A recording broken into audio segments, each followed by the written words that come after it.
myself Dr. Rekha Bhadoria, assistant professor government PG college Jhalawar. बच्चों, आज हम जो आदिवासी लोग हैं, आदिवासी जाति जो है, उसमें वो अपने राजनीतिक व्यवस्था को कैसे चलाते हैं, अपने समाजों में किस तरह की उनकी राजनीतिक व्यवस्था है, मतलब प्रिमिटिव पॉलिटिकल सिस्टम।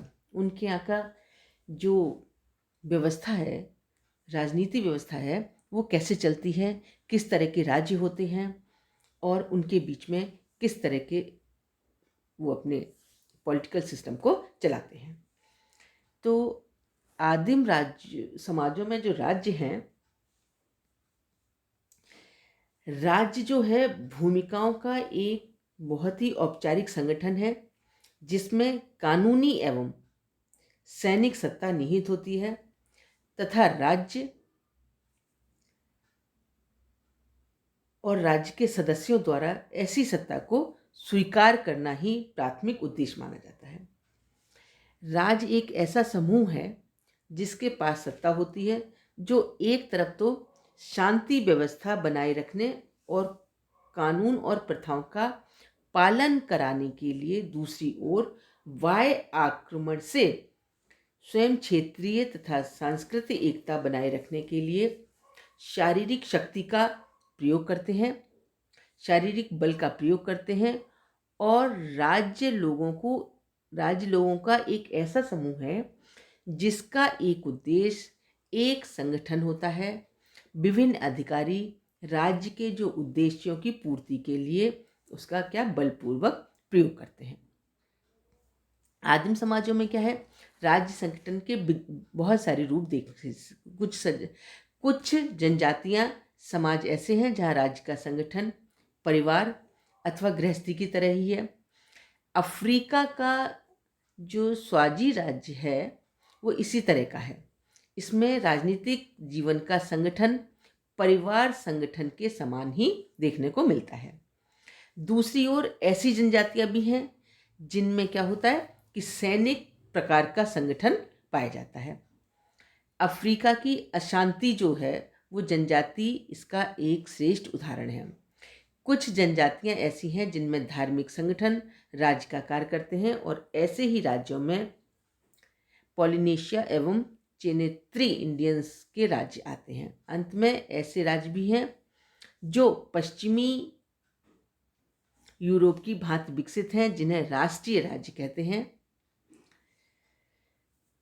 अफ्रीका समाजों में पाई जाने वाली जो सामाजिक व्यवस्था है वो प्रमुख दो भागों में बटी हुई है। एक वह जिसमें राज्य पाया जाता है और दूसरी वह जिसमें राज्य का अभाव होता है। मतलब एक में तो राज्य पाया जाता है और एक में राज्य नहीं पाया जाता, उसमें राज्य का अभाव होता है। और जो राज्य विहीन समाजों को वे पुनः दो भागों में बांटते हैं। एक है जिनमें राज्य के कार्य नातेदारी समूहों द्वारा किए जाते हैं और दूसरे में वे जिनमें राज्य के कार्य नातेदारी समूह द्वारा नहीं किए जाते। नातेदारी समूह द्वारा जो राजनीतिक कार्य किए जाने वाले समाजों को हम फिर दो भागों में बांट सकते हैं। एक वे जिनमें राजनीतिक कार्य परिवारों द्वारा किया जाता है और दूसरे वे जिनमें सीमित नातेदारी समूह द्वारा कार्य किए जाते हैं।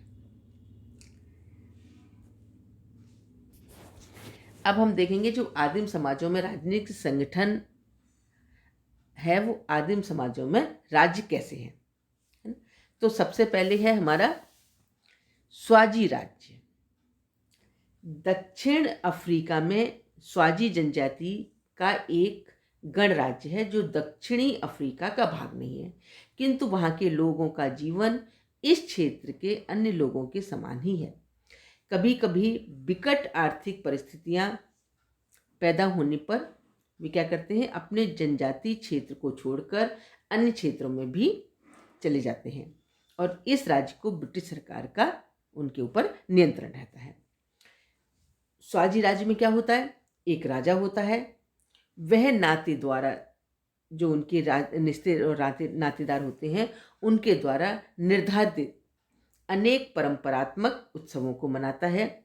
स्वाजीराज छोटे छोटे, जहाँ पहाड़ी गांव में दूर दूर तक छितरे रूप में बसे होते हैं, और एक घर में 7 से 20 तक सदस्य निवास करते हैं।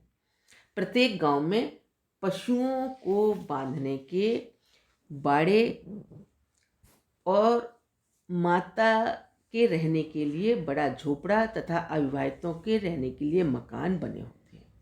ये वहाँ की व्यवस्था है कि जो माता रहती है वो, उसके लिए बड़ा सा झोपड़ा होता है, और जो अविवाहित बच्चे होते हैं उनके लिए मकान होते हैं, तथा बड़ा झोपड़ा धार्मिक क्रियाओं का केंद्र है। इस पर धार्मिक चिन्ह बने होते हैं, और माता को जीवित व्यक्तियों एवं पूर्वजों के बीच एक कड़ी माना जाता है। तो पशुओं के बांधने का स्थान घर की आर्थिक क्रियाओं एवं सत्ता का केंद्र होता है, और अविवाहितों का झोपड़ा गांव के प्रवेश स्थान पर बना होता है, जिसमें अविवाहित लोग तथा पुरुष मेहमान रहते हैं। ये लोग गांव की रक्षा का कार्य करते हैं, और अविवाहितों के झोपड़े तथा बड़े झोपड़ों के बीच मुखिया की स्त्रियां और आश्रितों के लिए निवास स्थान बना होता है। इस मुखिया को कई अधिकार प्राप्त होते हैं, किंतु उस पर स्त्री मुखिया का नियंत्रण होता है। वह पूर्वजों से संबंधित उत्सवों एवं यज्ञों के समय, पूजा पाठ के समय महत्वपूर्ण भूमिका निभाती है। वह सभी स्त्रियों की क्रियाओं का माध्यम से तथा घर के झगड़े उसी के द्वारा सुलझाए जाते हैं। एक पुरुष मुखिया की मृत्यु होने पर उसका स्थान उसका उत्तराधिकारी ले लेता है, तथा उसकी माता का स्थान उसकी पत्नी ले लेती है। और स्वाजी राज्य की 2 राजधानियां हैं। एक राजा का घर, जिसे राज्य की गौशाला कहते हैं, और दूसरी 25 मील दूर वह रानी माँ का केंद्र है, जिसे महान झोपड़ी भी कहते हैं। और सारे राज्यों में अविवाहितों के लिए कई भवन बने हुए हैं। इनमें राजा के संबंधी भी रहते हैं। ये सूचना केंद्र का काम करते हैं। सारी सत्ता राजे से ही केंद्रित होती है। राजा के गोत्र के आधार पर कुलीन लोगों का निर्धारण होता है, और राजा के निकट संबंधी चाचा, मामा और अधिक प्रभाव होता है। रिश्तेदार तथा गुरु राजा को सलाह देते हैं, और मृत राजा की सबसे बड़ी पत्नी, बड़ी जो रानी होती है, उसका सबसे बड़ा पुत्र ही राज्य का उत्तराधिकारी होता है। यह है स्वाजी राज्य। दूसरा है हमारा अशांति राज्य, कि अफ्रीका में जहाँ घना वन प्रदेश में अशांति जनजाति निवास करती है, और अशांति जनजाति जो निवास करती है, जिसकी संख्या लगभग 10 लाख के आसपास होती है, तथा सेना ही राज्य के कार्यों का केंद्र है। अशांति जनजाति में 8 मातृवंशीय गोत्र हैं। प्रत्येक का एक पूर्वज है, और प्रत्येक अशांति गांव में अधिकाधिक गोत्रों के सदस्य निवास करते हैं, और प्रत्येक गोत्र का एक क्या होता है, मुखिया होता है, जिससे वरिष्ठ स्त्री द्वारा मनोनीत पुरुष सदस्य चुनते हैं, और गांव के मुखिया का चयन एक विशिष्ट गोत्र में से ही किया जाता है। और जो उसके प्रत्येक गांव के जो भिन्न भिन्न गोत्र के मुखिया होते हैं, गांव के मुखिया का प्रमुख कार्य क्या होता है, विवादों का निपटारा करना, आपसी झगड़ों का निपटारा करना। और ऐसा करते समय वह अन्य गोत्रों के जो मुखिया हैं, गांव के वयोवृद्ध लोगों की एक क्या करता है, सभा का पहले आयोजन करते हैं, सभा बुलाते हैं, और विवाद के समय आधुनिक न्याय प्रक्रिया की भांति गवाह, शपथ तथा वादी और प्रतिवादी, मतलब जिसने मुकदमा दायर किया है वो, और जिसके खिलाफ मुकदमा किया गया है, दोनों की ही दलीलों आदि को सुनकर ही निर्णय लिया जाता है। क्या करते हैं, दोनों पक्षों में सुलह करवाने का भी प्रयास करते हैं, है ना। पहले सामाजिक समझौते की बात करते हैं, समझौते करने की कोशिश करते हैं। समाज से बहिष्कृत करने का दंड भी दिया जाता है, कि उसे समाज से अलग किया जाता है, उसके संग खाना पीना बंद कर दिया जाता है, जिसका अर्थ होता है कि व्यक्ति के सामाजिक जीवन का अंत, मतलब वो किसी के भी सामाजिक संबंध स्थापित नहीं करेगा। स्थानीय मुखिया दो उपाधियों को धारण करता है, एक गोत्र की उपाधि और दूसरी गांव की सेना की। प्रत्येक गांव का एक सैन्य संगठन होता है और सेना में विभिन्न भाग होते हैं, जैसे स्काउट, बंदूक, लकड़ी तथा अस्त्रधारी आदि। जो अशांति गांव का संगठन बहुत सरल है, क्योंकि प्रत्येक का मातृवंशीय गोत्र होता है जो अपने प्रतिनिधि गांव में कानून एवं व्यवस्था बनाए रखने वाली परिषद में भेजता है। और संपूर्ण अशांति राज्य सैनिक संगठन के आधार पर संगठित होता है। राजा एक सैनिक अधिकारियों के बीच ढीले संबंध होते हैं। यही कारण है कि कई बार सैनिक अधिकारियों ने राजा से संबंध तोड़ लिए और उसके प्रति विद्रोह भी किया। प्रत्येक सैनिक अधिकारी राजा के प्रति वफादारी की सौगंध लेकर ही पद धारण करता है। राजा की प्रथाओं के अनुसार शासन करने एवं परिषद से सलाह लेने की सौगंध लेता है। और ये सौगंध लेने का कार्य जो है प्रतिवर्ष एक उत्सव के रूप में दोहराया जाता है, जिसे याम प्रथा कहते हैं। अब हम बात करेंगे राज्यविहीन राजनीतिक संगठन की, कि जिसमें राज्य ही नहीं होता। उत्तरी अफ्रीका से अरिजोना प्रदेश की होपी जनजाति में राज्यविहीन तथा अवंधुत्व समूह पर आधारित राजनीतिक व्यवस्था पाई जाती है। और इसका जो राजनीतिक संगठन संस्कार एक धार्मिक समूह के संतुलन से बना हुआ है। प्रत्येक वयस्क सदस्य किसी न किसी धार्मिक समूह का सदस्य अवश्य होता है।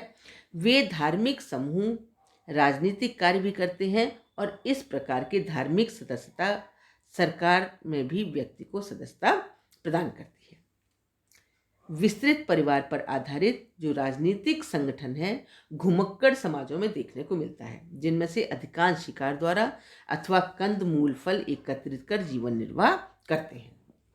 और इस प्रकार के समाजों में कालाहारी रेगिस्तान के विश्मैन, ऑस्ट्रेलिया की जनजातियां तथा उत्तरी अमेरिका के इंडियन कोमांचे, बेसिन, शोशोन आदि जनजातियां प्रमुख हैं।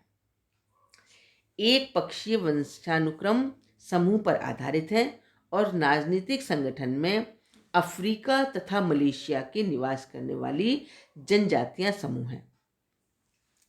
जो नाइजीरिया की टिव जनजाति विशेष रूप से उल्लेखनीय है।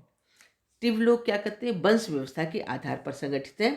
प्रत्येक वंश का एक निश्चित क्षेत्र होता है और प्रत्येक वंश समूह का एक पुरुष पूर्वज होता है, जिसका एक निश्चित भूभाग होता है। एक पूर्वज के सभी वंश, सभी सदस्य समूहों में सहयोग पाया जाता है और युद्ध आदि के समय एक वंश समूह अपने निकटतम वंश समूह की सहायता करता है और वंश का जो वयोवृद्ध व्यक्ति होता है, लोगों द्वारा वंश से विवाद निपटाए जाते हैं।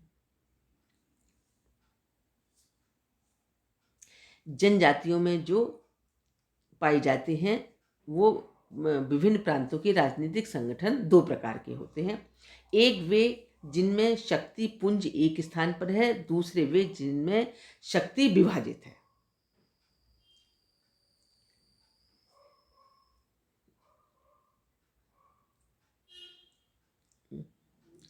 इन्हें शीर्षयुक्त समाज तथा शीर्षहीन समाज के नाम से जाना जाता है।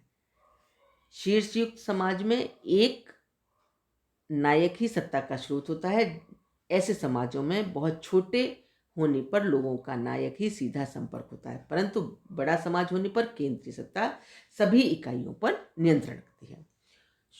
जो शीर्षयुक्त समाज की सबसे छोटी इकाई का उदाहरण वुशमैन जनजाति है। ये लोग 50 से 100 के समूह में एक झरने से दूसरे झरने तक भ्रमण करते हैं और सभी सदस्य परस्पर परिचित होते हैं तथा संध्या के समय आग जलाकर सभी लोग उसके चारों ओर बैठकर बातचीत कर किसी बात का निर्णय का कार्य करते हैं। और जो उनका मुखिया होता है उसके शिकार अभियान का संचालन करता है, शिकारियों को निर्देश देता है तथा जो भी शिकार लेकर आते हैं उनका बंटवारा करता है। एक झरने से दूसरे झरने तक ये उसका एक इलाका होता है, एक एरिया होता है, तक जाते हैं तथा आक्रमण के समय वह आगे रहता है और दूसरे झुंड से विवाह की चर्चा, उसके क्षेत्र में प्रवेश की आज्ञा तथा संयुक्त अनुष्ठानों के लिए संगठन आदि के लिए भी वे बातचीत करते हैं। और दूसरा जो जिस पर शक्ति नहीं है, शीर्षहीन समाज है, उसका सूडान के नुअर लोग हैं। नुअर लोगों में प्रत्येक बंधुत्व समय गांव स्थायित्व सत्ताधारी होता है। सभी व्यक्तियों के अधिकार कैसे होते हैं? सुरक्षित होते हैं। सारी जनजाति में एक भी ऐसा व्यक्ति नहीं है जिसका सार्वजनिक दायित्व हो अथवा जो सारे समूह के क्रियाकलापों का समन्वय करता हो। इसके अतिरिक्त ऐसे समाज भी हैं जिनमें आयु समूह के आधार पर राजनीतिक सत्ता देखने को मिलती है। ऐसे समाजों में क्या होता है? राजनीतिक कम आयु के आधार पर पुरुषों में बांट दी जाती है और युवा लोग जो होते हैं,